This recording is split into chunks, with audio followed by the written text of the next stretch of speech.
আক্তার হোসেনের অপর ককটেল হামলার প্রতিবাদে জলঢাকায় এনসিপির বিক্ষোভ। রবিউল ইসলাম রাজের প্রতিবেদন। জাতীয় নাগরিক পার্টির এনসিপি এর সদস্য সচিব আক্তার হোসেনকে লক্ষ্য করে ককটেল নিক্ষেপের প্রতিবাদে নীলফামারী জলঢাকায় বিক্ষোভ সমাবেশ ও মিছিল হয়েছে। 25 জুন বুধবার সন্ধ্যায় উপজেলা এনসিপি কার্যালয় থেকে একটি বিক্ষোভ মিছিল বের হয়ে শহরের প্রধান প্রধান সড়ক প্রদক্ষিণ শেষে 0 পয়েন্ট মোড়ে বিক্ষোভ সমাবেশ কর্মসূচিতে মিলিত হয়।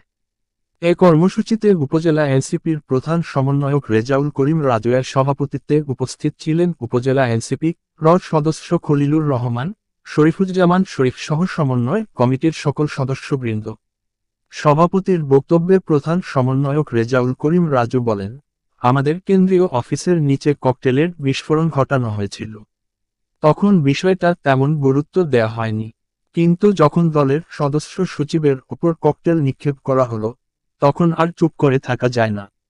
ভয় দেখিয়ে এনসিপিকে আটকানো যাবে না। দেশের গুণগত পরিবর্তনের লক্ষ্যে এনসিপি কাজ করে যাবে। জুলাইয়ের অভ্যুত্থানের চেতনা ধারণ করে আমরা গণতান্ত্রিক বাংলাদেশ নির্মাণে কাজ করে যাব এবং আমাদের নেতার উপর এত বড় ককটেল হামলা করা হলো কিন্তু বিএনপি জামাতের পক্ষ থেকে কোন প্রতিবাদ জানানো হলো না। এটা খুবই দুঃখজনক, কিন্তু এর জবাব সময় মতো দেওয়া হবে বলে বিক্ষোভ সমাবেশের কর্মসূচি শেষ করেন। রাজপথেই আছি, রাজপথেই থাকবো। আমরা ক্ষমতায় যাওয়ার জন্য লড়াই করি নাই, লড়াই করছেন আপনারা। ক্ষমতা আপনাদের দরকার।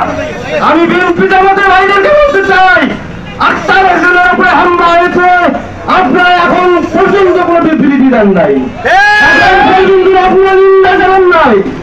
আপনারা কার বলে আজকে আপনারা স্বাধীন হয়েছেন? আপনারা তো লুকিয়েছিলেন লেট্রিনের মধ্যে, আপনারা লুকিয়েছিলেন লেট্রিনের ছাদের মধ্যে।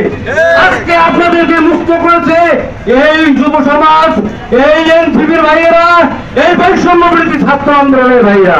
আপনাদের লজ্জা থাকা দরকার। এনসিপির নেতৃবৃন্দের উপরে হামলা হয়েছে, আপনারা এখন পর্যন্ত প্রতিবাদ করেন নাই। আজকে এই বিক্ষোভ সমাবেশে যারা উপস্থিত হয়েছেন এনসিপির এবং সাধারণ ছাত্র জনতা, সবাইকে আমি ধন্যবাদ জ্ঞাপন করে আজকের এই সমাবেশ এখানেই সমাপ্তি ঘোষণা করি।